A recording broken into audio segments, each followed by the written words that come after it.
Fox News host Chris Wallace has enraged the Fox News audience by sort of piercing their narrative about no collusion, no obstruction. The entire Mueller probe was a witch hunt started with a bogus dossier talking point. We've debated before on the show how much value there is in having these occasional voices of reason on Fox News. And the argument usually goes, on the one hand, it's good when Chris Wallace or Shep Smith or whoever say something that's just kind of an uncontroversial truth in most of the world on Fox News, because it will kind of awaken their audience to the reality that there are other perspectives on what the Trump administration is doing, and that's a good thing. The counter argument is that when you have occasionally Shep Smith or Chris Wallace say some grain of truth on Fox News, it kind of provides cover to Fox News to be able to say, we're fair and balanced, we have a diversity of views, we have Chris Wallace and Shep Smith, see, we're doing it, we're fair and balanced. And the reality is that even when Chris Wallace or Shep Smith say some basic truth about the Trump administration, they're not challenging the sort of propaganda corporate media status quo and may even help to sort of reinforce it. But my position historically has been, I think it's a net positive. It's a net positive despite being maybe a small one, to occasionally pierce the narrative of Fox News viewers with someone there who will tell some minor truth. So that gets us to Chris Wallace over the weekend. Chris Wallace said something that is obviously true and undeniable at this point, but it has thrown the Fox News audience into a rage. Wallace said that when Rush Limbaugh was recently interviewed on Fox News about the end of the Mueller probe, Rush Limbaugh said that the entire thing started with that phony dossier written by Christopher Steele, the British, ex-British intelligence agency. That has been repeated a bunch of times now. It's already been widely debunked. Rush Limbaugh said it. And Chris Wallace simply said, that's not true, and it has thrown Fox News viewers into a rage. Take a look. You're exactly right. When the report comes out, because particularly on obstruction, it's not a clean bill of health. Barr ended up saying he didn't think there was a basis for prosecution. But exactly as you point out, they're going to be able to say, well, he did this or this happened. And there is only one other point I do want to make, and I know this is going to drive some of our viewers nuts. The Trump investigation did not start with the FISA warrant and Carter Page and even the dossier. It started in June and July of 2016 when George Papadopoulos had spoken to a Russian agent and spoke to an Australian diplomat and said he had heard that they had information on dirt on Hillary Clinton. That's when the investigation started. So it wasn't October. It wasn't September, it was in July, and it was George Papadopoulos. Not to say that the FISA warrant is a legitimate basis. Let me just finish. Not a legitimate basis for inquiry, but that is not where the investigation started. I would just add on all It's funny that Chris Wallace, he knows in advance that the Fox News audience is so rabid and disconnected from reality that he says he knows it's going to drive their audience nuts for him to say something so uncontroversial and obviously true. It's like he gave him a trigger warning. I'm about to tell the truth, Chris Wallace announces, and it's going to trigger the Fox News audience, the Trumpist narrative. So I'm going to warn you that I'm about to tell the truth. Wallace says the investigation actually started when Trump associates spoke to Russians about the 2016 election. That's true. And what a lot of people are missing about this entire narrative, if you didn't know that there were people claiming the whole thing started with a FISA warrant, then I envy you. I mean, I wish I didn't know that this is something people were saying. But investigations don't start with FISA warrants, right? They keep repeating this idea. But a FISA warrant is an investigative technique or a mechanism. Investigations don't start with FISA warrants. FISA warrants are issued for investigations that already stand on their own. And not surprisingly, Pat, the smears of Chris Wallace immediately starred for just telling uncontroversial truths to the audience. And you got to love what Bill Hemmer did there, which is just to completely try to shut down Chris Wallace, make sure that what Chris Wallace had to say was not going to get out there on the airwaves. You got the sense that Bill Hemmer knew that people up at the Fox News executive offices and people watching Fox News back home were not going to like what Chris Wallace had to say there. Yeah, Bill Hemmer couldn't resist. He said, and I like when Chris Wallace actually says, "Hey, let me finish this completely mild milquetoast defense of just one element of all of the crazy things that Rush Limbaugh tried to say." So this is why I question the kind of real value of these occasional voices of reason on Fox, because in the same segment, Wallace still does go along with a bunch of nonsense related to the Barr report without questioning it. But just this like one little point he questions, and Bill Hemmer doesn't like it, and the Fox News audience doesn't like it. So I guess we can say it's good in general that at least he corrected one point. But big picture, Chris Wallace is part of the apparatus, and we can't really expect any serious critique of the status quo from him or whoever else there is on Fox News. Let me know what you think. I think it's a mild net positive to have him there every once in a while saying something that's true. There's something really ugly developing that I want to talk about, and it has to do with two people. It has to do with our friend Ana Kasparian over at the Young Turks, and it also has to do with 2020 candidate Tulsi Gabbard. And it kind of also has to do with cults of personality, which I've talked about before. I've talked about how these cults of personality can develop around politicians. And generally, it's just not good. Spirited, enthusiastic, supportive candidates that you think will be good for America, that's great. We want that. We want people to be engaged. We want people advocating for people and policies that they think are going to bring positive change. Who could possibly criticize that?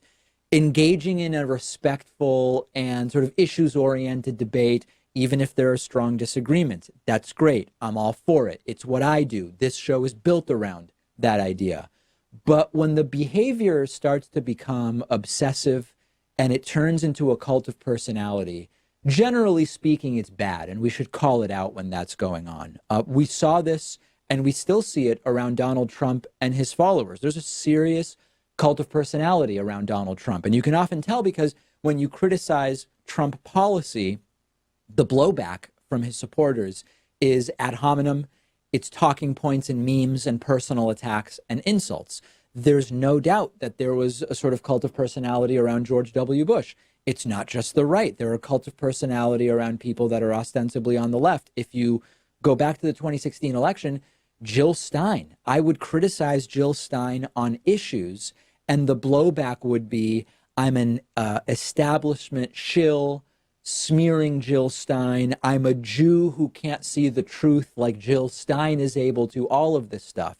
There was a slight cult of personality around Bernie in 2016. Now, not all Bernie supporters, in fact, most did not sort of support Bernie in this way. I was a Bernie supporter in 2016, but there was this enclave of the sort of Bernie or bust movement that had a component of that toxic cult of personality. So these cults exist on the left. They exist on the right.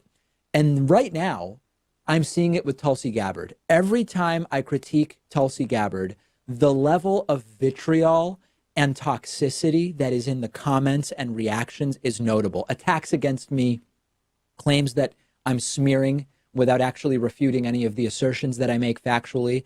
So I was really interested when last week Ana Kasparian from the Young Turks did an episode of No Filter, where she has previously critiqued and analyzed multiple 2020 candidates. She did a segment about Tulsi Gabbard. The segment was good. I tweeted the segment. It was filled with fact-based critiques as Ana Kasparian saw them, based on things that Tulsi Gabbard has said or things that she's done, or based on how she voted. There were no ad hominems from Ana. There were no smears. The video got mostly dislikes, more dislikes than likes, and it got a ton of comments that are just disgusting. Stuff like Anna's a hack. She's spewing propaganda. She's an aborted 3-year-old. This is an attack on Tulsi. Anna's not really progressive. Ana loves ISIS. I could go on just telling you the stuff that was said, but you probably get the idea. So far, nothing is surprising. Okay, we've seen this around Tulsi Gabbard since she announced her candidacy. So the next thing that happens is that our friend Cenk Uygur from the Young Turks interviews Tulsi Gabbard in the Young Turks studio a few days after Anna's video is put out. And it's notable that Ana isn't part of the interview. Cenk is interviewing Tulsi Gabbard. Ana has been part of other interviews that TYT has done with 2020 contenders and politicians who visit their studio, but Ana's not there. And this leads to even more smears of Anna by Tulsi Gabbard supporters. Anna is bad because she refused to participate in the interview with Tulsi Gabbard. And it turns out that Tulsi Gabbard, presumably as a result of the video Anna did last week, said that Tulsi would not participate in the interview if Anna participates, that Anna should not be part of the interview with Tulsi Gabbard. Anna followed up about this and actually said the following in a reaction video yesterday. Take a look. Although I would have loved to ask Gabbard about the issues raised in my previous episode of No Filter, I was informed by her camp that I would not be part of the interview she had with TYT last Friday. It was surprising and a very surprising demand, considering no other candidate had done the same, regardless of how critical I've been about their positions in the past. I've said multiple times that true leaders put themselves in uncomfortable positions when it's the right thing to do. And answering the questions I had was the right thing to do. Cenk Uygur conducted a great interview, and I highly recommend you all check out the full conversation on TYT's YouTube page. But to set the record straight for those who think I ran from that interview, understand that I was in the same room watching as it took place. It was the first time any politician walked into my home and told me that I wasn't allowed to do my job. So you can disagree with my analysis, you can have a different perspective, but you can't argue that I smeared her without providing a single example of me fabricating anything. Not super empowering of women for Tulsi to say, that woman who criticized me, she can't ask me any questions when I'm there or I'm not participating. So this is not about Anna's perfect, Anna's right. I agree with Anna about some things. I disagree about others. I've known her for many years at this point, and I have a sense of her politics and her MO. This is not about, this is the person whose politics I'm 100% in line with, although we have a lot of points of agreement. This is about unfair smears that are examples of when the left starts to eat itself and the toxic cult of personality that exists around Tulsi Gabbard. Now, I'm sure that if the Tulsi campaign were to give a statement about this, and maybe they will, I don't know, my guess is they would say, oh, well, you know, there were time constraints and Tulsi knows Cenk and they have a history already, so we felt it would be better for a one-on-one interview. It wasn't anything against Anna. We just felt that it would be an interview best handled as a one-on-one. Whatever. This is lame. The toxic and angry followers around Tulsi Gabbard attacking Anna viciously are disgusting. And every element of this absolutely stinks. And this is exactly the type of thing that I talk about when I talk about cults of personality, when I talk about arguments that aren't really arguments, attacking the messengers and calling people shills and smearers when they are simply saying, this is what the person said, and this is my interpretation of that. And everything about this stinks. And this is the type of stuff that will lead to Donald Trump being reelected. Trump being reelected won't just be because Tulsi's followers attacked Anna. Okay, I'm not being myopic or childish in that way. But this type of thing developing around a particular candidate, it's just not good for the left. And if the number one priority is removing Donald Trump from office, this is not the way to do it. This is part of a bigger picture that is going to make it not happen and give us 4 more years of Donald Trump. I have for you today one of the most cringe-inducing interviews I've seen in my time doing this type of thing in online media and broadcast media. So this apparently, I have to back up a little bit. Candace Owens. Candace Owens is this sort of fabricated black conservative hero, very well funded. She has quickly become a darling of the pro-Trump right. And she, I guess, has a new show. The show is part of the outrageously right-wing Prager University on YouTube, connected with outrageous right-winger Dennis Prager. So I guess she has a show there now. I don't know how new it is. I've never seen it before. I think it's pretty new. Yesterday, I saw the first episode of My Life. And one of these first episodes contains an interview with cultural critic Dave Rubin, okay? The interview is a case study in sophistry and faux intellectualism, but I don't even really want to call it that. It's not even faux intellectualism. No one would actually mistake it for that. It's more like faux faux intellectualism. It's faux intellectualism that even fails to be that, if you can imagine. And it was rife with just a panoply of not even just bad ideas, but obviously dumb ideas, widely debunked ideas. And I felt the cringe, like the hairs on my arms went up because my body physically could not tolerate the meaningless and vapid nature of this discussion, all framed as reasonable people talking about ideas and pointing out how terrible and off the rails everybody else is, including, of course, primarily the American left. This is an hour long or an hour and 5 or 10 minutes long. I don't know that I would recommend that you watch it all. If you do, you can put it on 2x speed on YouTube and get through the bulk of it in like 25 minutes without including the first and last minutes, which are sort of like a wind up and a wind down where Dave Rubin and Candace Owens just throw bouquets at each other. I'm not going to include any of that here today. So I'm just skipping around. This is not a comprehensive tour of the interview. You can randomly drop in at any point during this thing, and you're going to find a treasure trove of absurdity. But let's start with this moment sort of early in the interview where Candace Owens tells Dave Rubin that she's going to confront him and call him out. And of course, this is meant to show that they're not scared of disagreement. Everyone can respectfully disagree and get along and no one gets offended, except what she wants to call him out about is that he's simply too smart to be a classical liberal. He's too smart to have the word liberal associated with him at all, even though classical liberalism is very right-wing. So she wants to call him out. Wow, what courage it took from Candace Owens. Take a look.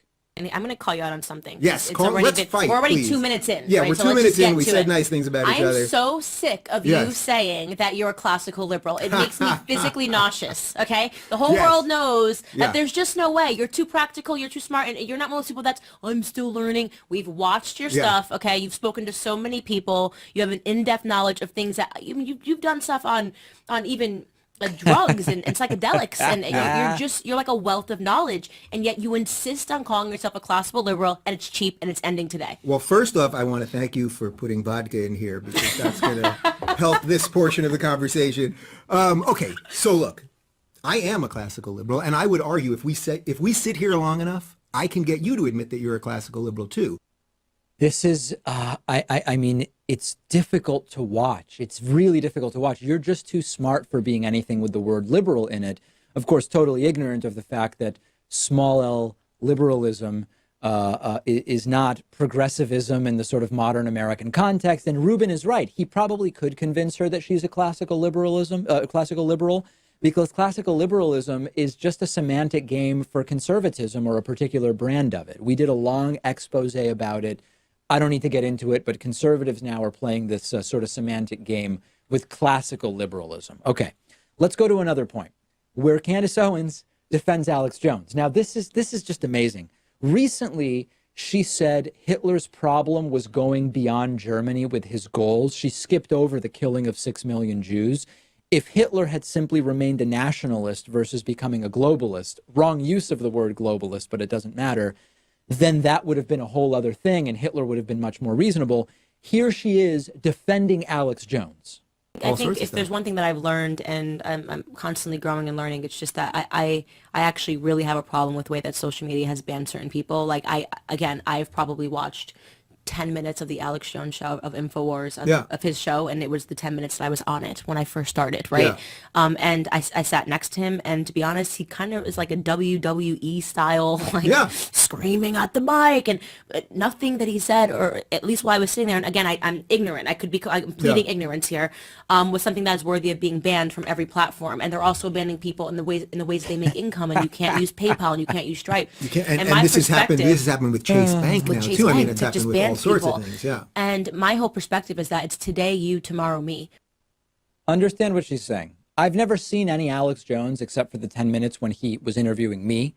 And during those 10 minutes, he didn't say anything that was ban-worthy. So therefore, it's wrong for him to be banned from any platforms. What about the persistent peddling of conspiracy theories leading to legal action against him? What about the multiple large-scale bullying campaigns of individuals breaking every element of the terms and conditions of private companies who I thought Candace would support having their rights as private companies to decide who's on their platform and who isn't respected? Or does she think that that's not to be respected? And it's so brilliant. I might be ignorant, but in the 10 minutes I was on the Alex Jones show, which she claims are the only 10 minutes she's ever seen, she didn't see anything that justified a ban of Alex Jones on any platform. Sounds like she's super well placed to be the person deciding what what platforms should be doing with Alex Jones, right? I mean, this is just idiocy at the highest level. Then they go into sort of race and IQ stuff, again, with this totally bogus notion that the left doesn't want to talk about so-called biological realities. It's all about being real and a realist, and they start sort of dancing around it. Take a look. Speaking of feminism, Yeah. feminism and trans debate, like how's that gonna kind of go in together? Because I thought feminism, classic feminism, we want equality with men, and we've carved out all of these spaces for us in sports, and now all of a sudden men can, if you talk about the patriarchy, can step into what we're doing and beat us at everything. Men because can crush- biologically, right, they can do that. I don't want men abusing women unless they're wrestling them and saying Yeah, they you saw that identified picture, in yeah. a chokehold. Yeah. And it's insane to me that this is okay, that this is even a debate or a discussion. Well, this is, I mean, but this is what they do. They stake out crazy positions and then they make you negotiate backwards. So like, look, the worst player in the NBA, the worst male professional basketball player would be the MVP of the WNBA. That's exactly right. That's just true. I don't take some great pleasure in saying transphobic. that. Yeah, I remember there was this woman when the So this is straw manning on multiple levels. First of all, they're mostly talking about issues that, number one, aren't really that important. Like, okay, I agree that there is a reasonable position to take that if you were born biologically male, does it make sense for you to compete in wrestling against individuals born biologically female? Probably not. It's not transphobic, but it's also not a big issue. It's not a significantly important issue in our culture. It doesn't connect to, listen, if people born biologically male can wrestle women, then the next thing you know, I don't even know, right? I mean, this is straw manning as in that, in the sense that these are not even really the most important issues.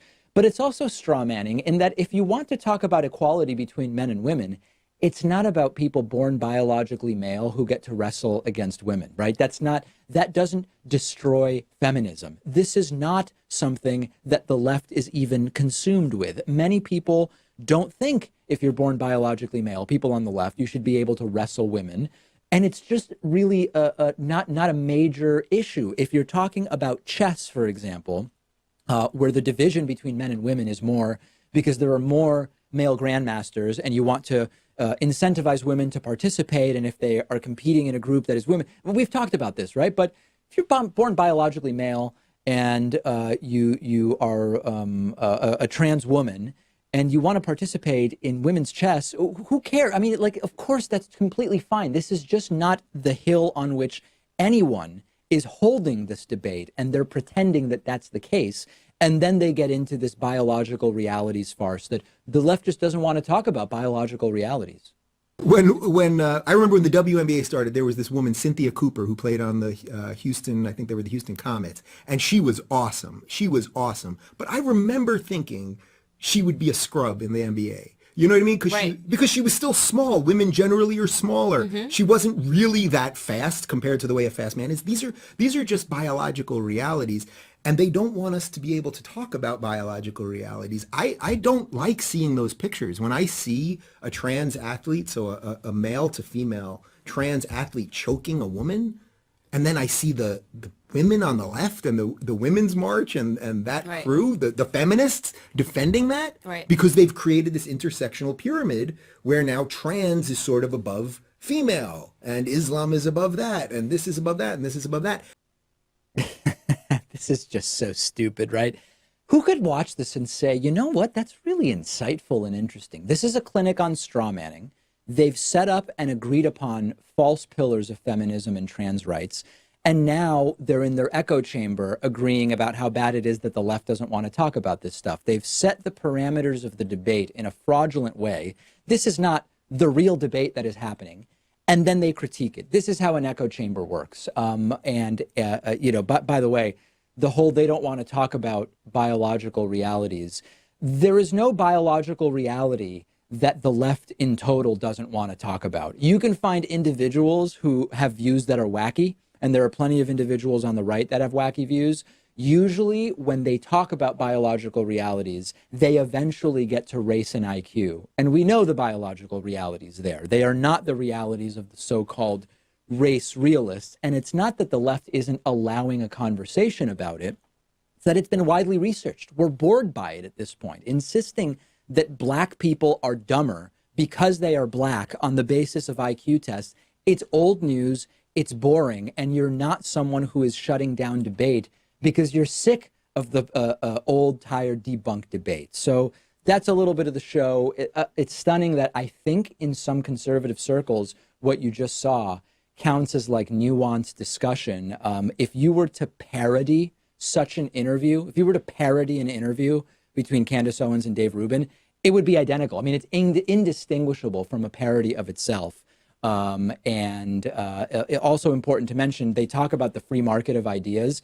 This is not the free market because these are really well-funded operations. PragerU, which is extraordinarily well-funded, brought in Candace Owens, and now she's in this position where, wow, this is the free market. It's not. She was forced upon people by organizations like Turning Point USA and PragerU, and they don't even, they're not even subscribing to the principles they claim to.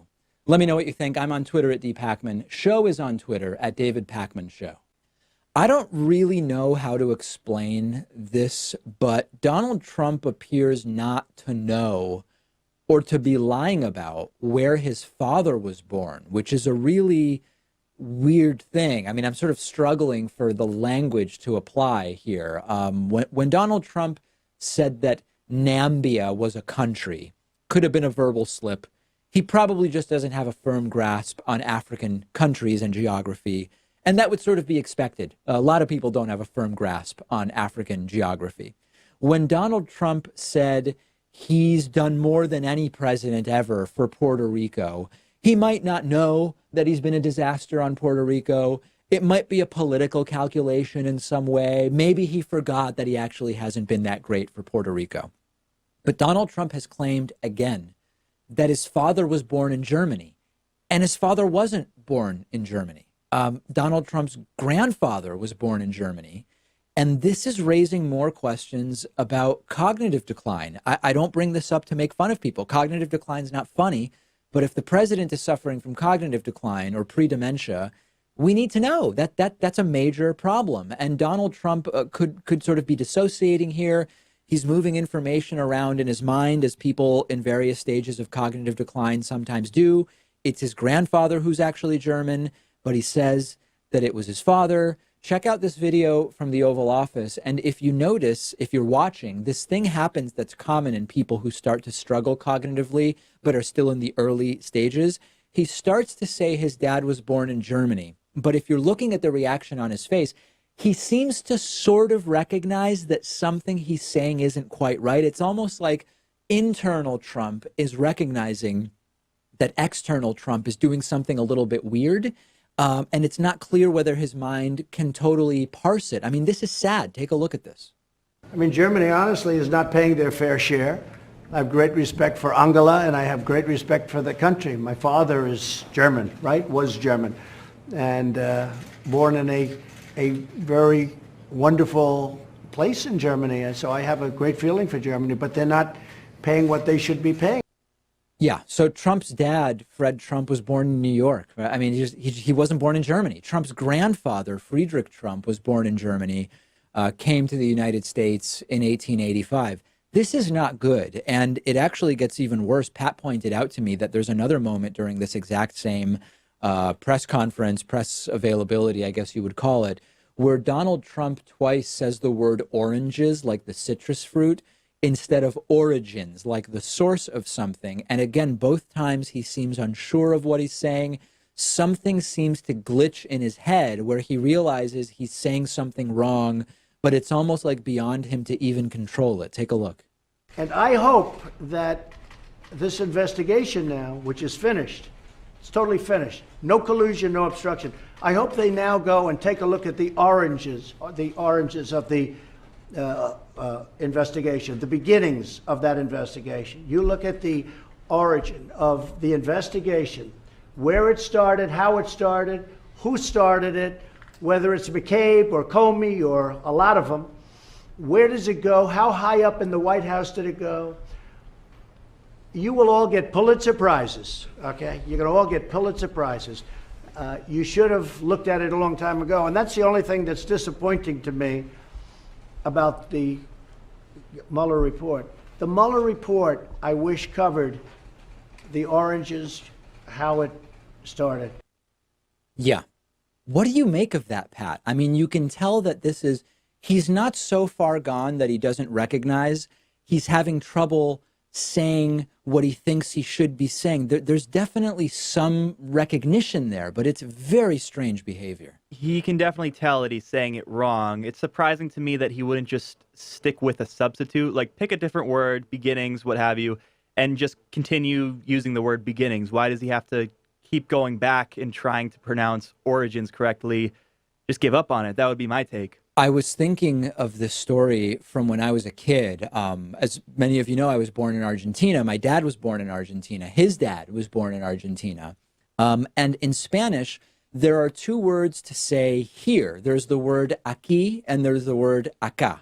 Now, in Argentina, in most situations, acá is more common, but it kind of depends on the particulars of the circumstances. And that's the one I was basically familiarized with when I was 6 years old. And when I moved to the United States, most of the Spanish speakers that I was around in elementary school, like kindergarten and first grade, were from Puerto Rico. And in Puerto Rico, it's much more common to say aquí. In fact, I would exclusively only hear them say aquí. So in my mind, I associated aquí with people born in Puerto Rico and acá with people born in Argentina. So once when I was like 6, I remember my dad said aquí. And for some reason, I looked at him and I said, Dad, were you born in Puerto Rico? With total sincerity and seriousness. And he said, David, no, I was born in Argentina. You know that. My father was born in Argentina. I was born in Argentina. You were born in Argentina. And I said, oh, yeah, that's right. And so when I see Trump do this and say his dad was born in Germany when he wasn't, short of being a little kid or suffering from some actual cognitive decline, I don't understand how one can misstate where their parent is from unless they don't know them at all. And Trump did know his dad. My mom is from Argentina. Her dad is from Poland. That's not something I would forget. If at some point I say my mom was born in Poland and went to Argentina, something would be very wrong with me. I mean, it would be, I can only imagine it would be a medical condition of some kind. And people are saying online, it's a very dumb thing for Trump to lie about, the birthplace of his father. I don't think he's lying. I think something is wrong here, and we've interviewed mental health professionals who believe something is very, very wrong here. And I want to hear from you. What do you think is going on here? You can let us know on our Instagram page, David Pakman Show. You can find us on Instagram. Follow me while you're there at david.pakman. Part 2 of my interview with 2020 Democratic presidential candidate Andrew Yang comes up right after this short break. There's a wacky and ridiculous headline that appeared on screen on Fox News that's obviously really dumb, but it's actually also a serious thing that I want to talk about with you, which is the total misunderstanding of Latin America that exists. These lower third images matter that show up at the bottom when you tune into MSNBC or CNN or Fox News. Even before you listen to what's being said to figure out what the topic is, to see if you're interested, you often will just read what's at the bottom of the screen, the lower third, as it's often called. And when Donald Trump over the weekend announced that he was going to be cutting aid to 3 Latin American countries, El Salvador, Guatemala, and Honduras. These are 3 countries, right? This is not Mexico. These are 3 other countries. Fox News erroneously, inadvertently, wrote the headline that Donald Trump cuts aid to 3 Mexican countries. That's what it said on screen. Trump cuts U.S. aid to 3 Mexican countries. So yes, ha ha ha, they don't know geography. They don't know about Latin America. These are countries that many people come to the US from, so they are Mexican through Mexico, so they are Mexican countries. Fine. It's nonsense, and Fox News apologized for it, and then they corrected it. But there's actually a really deep thing that I want to talk about, and this is the perfect opportunity to talk about it. And there's a sort of geopolitical side, and then there's a personal side, which I'll tell you about this. So first, the geopolitical. Lots of Americans don't know about all of these Latin American countries. When they think about immigration, they sort of imagine people from this mess of countries below Mexico. It's people who are basically just like Mexicans. They speak Spanish, who most importantly are trying to invade the United States through the southern border. So it doesn't really matter if they're coming from Guatemala or Honduras or Costa Rica, Panama, or Venezuela, or wherever. And of course, they're only coming from some of these countries in any significant numbers. In the same way that they don't care to know or understand the differences between like single payer versus Medicare for all versus a nationalized healthcare system. It's all communism in the minds of many people.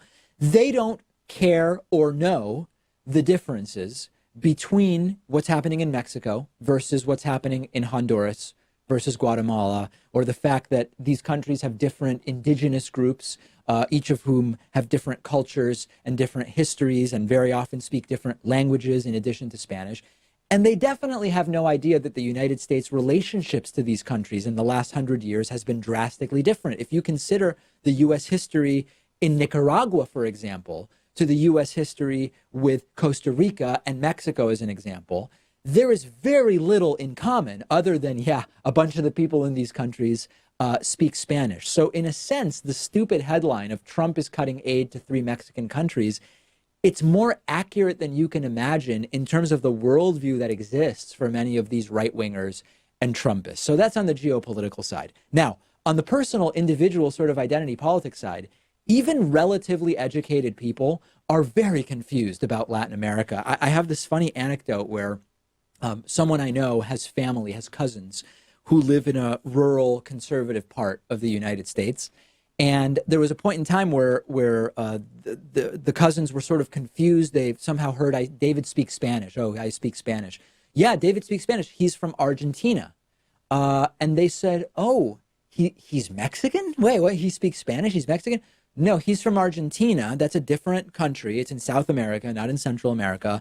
Lots of countries speak Spanish. Mexican is a nationality.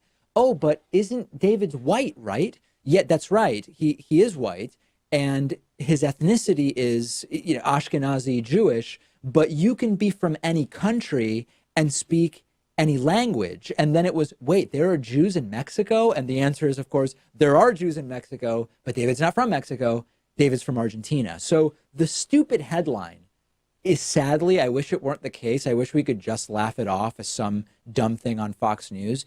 It actually is a really good opportunity to point out that there are a lot of understandings out there about Latin America. And in the same way that many people in the West see that jumble of countries when you look at a map of Africa as not particularly distinct, and only when you actually inform yourself do you realize about countries that where French is spoken, that are very distinct from other parts of Africa, Northern and Southern Africa, West Africa, and all of these different conflicts and sort of internal politics. There's a very similar sort of perspective with Latin and South America, and it doesn't make any sense. And this stupid headline on Fox News, as dumb as it is, actually is sort of opening the door to a lot of that. So I'm kind of glad to have the opportunity to discuss it, because I don't know how else I would kind of randomly bring it up. But anyway, Fox News, they apologized, and who knows who they blamed. It doesn't even matter at this point. Some kind of error in the control room, as they often say. But that is actually the perspective of many people when they hear that these 3 countries are no longer getting aid from the United States. What they imagine is, these are all countries where people just come in over the U.S.-Mexico border. Let's cut aid to all of them until they do what we want. And what that is, never exactly clear when you hear Trump say they're not even doing anything for us. Make sure you're following the show on Instagram at David Pakman Show. We will take a quick break. Next, I will be joined by David Ferris, and we will talk about, are Democrats fighting dirty, to use the term that he used in terms of encouraging how Democrats should behave last time he was on. Are they fighting dirty yet, or are they not? David Ferris joins me next. Okay, so now let's get into the Barr walk back, as I'm calling it. Exactly as I've been saying for a week now, Donald Trump's Attorney General William Barr is now saying that his 4-page summary of the Mueller report isn't actually a summary of the full investigation. It was just, as I told you, some things that he chose to say. Last week, I started referring to what Barr published as a supposed summary of Mueller's summary of the investigation. As I told you in the last story on today's show, we now know that the Mueller summary of the full investigation is 300 to 400 pages long. It's an investigation that could have 1 million or more pages of investigative data, evidence, testimony, and more documents. It obviously became untenable to maintain that these 4 measly pages from William Barr could respectably be called a summary of the full investigation. So what William Barr did, it's really very clever. He snuck into a letter that he put out over this weekend that his 4-page letter last weekend is not actually a summary of the investigation. And this has barely gotten any attention, but it's so important. I want to go through the documents and the articles with you. CNN Justice Department correspondent Laura Jarrett published this latest letter from William Barr on her Twitter account. And this is just amazing because most of the reporting on this letter that we're showing you is about when will the report ultimately be released. And Barr lists a whole bunch of different things that need to be retracted, things that are classified, all these categories of things named by William Barr that need to be retracted. But if you look closely at the bottom of the first page, you will see William Barr say, my March 24 letter, Barr now specifically calling it, it's just a letter, that's all it is, not a summary, not a report, it's just a letter. My March 24 letter was not and did not purport to be an exhaustive recounting of the special counsel's investigation or report. As my letter made clear, my notification to Congress and the public provided, pending the release of the report, a summary of its principal conclusions. That is what he considers to be the bottom line. And he goes on to say, quote, I do not believe it would be in the public's interest for me to attempt to summarize the full report or to release it in serial or piecemeal fashion. That's right. We know that. And now he's saying it, and he's right. The document does not call itself a summary per se.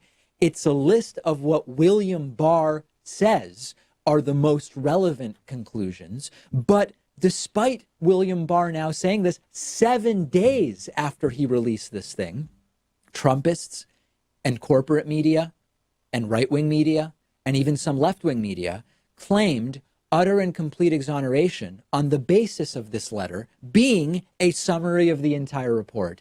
The transparency of this 4-page letter as a political document is very, very clear. This is a walk back, but a calculated one. Barr never actually says everything that's in the report is here. What he said is the important things from the report are in this letter.